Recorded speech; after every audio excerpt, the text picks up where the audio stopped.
Alright, so in our text-based game, what are we going to want to know about our player? Well, we're going to want to have a character name for them, right?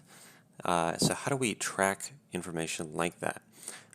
Well, we can make what's called a variable. A variable, you can think of it essentially as like a box that holds a piece of data, like a name. So how do we make one of these? Well, we make it with the var keyword, and then we give it a name, like character name. This has to be written all without spaces, like one chunk like that. It's standard convention to leave the first letter lowercase and then capitalize every other word within the name here. So like we have car, short for character, and then name with a capitalized N here. And finally we end with a semicolon. So now we can put some data in here. Now, how do we do that?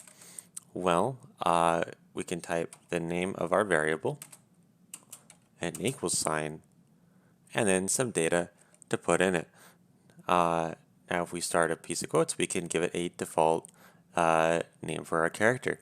I'm going to go with Bubbus because that's a really fun name, but you can put whatever you like into your character name as the default name. Now, let's talk about what this is exactly. This is what is called a string. It is a type of data that can hold a set of characters, making up words, sentences, phrases, etc. To make a string, you put text inside of quotes, or you can put them in single quotes. Either way, JavaScript interprets them the same way. Now that we have a default character name, we can make a console log. And what I just did here was a little snippet, but it's exactly the same as typing out, console.log. We can start a string that says like our default character name. And we can actually print out more than one piece of data in a single console log. So we have this one string as one piece of data. We can use a comma, and then another piece of data like a variable. In this case, we want to know what our character name is.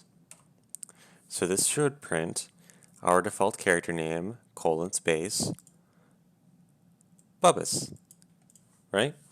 So we'll go ahead and save this file. We'll go over to our web browser and hit Control-R to reload the page. And boom, we have our super epic backstory, and then we can see our default character name of Bubbus.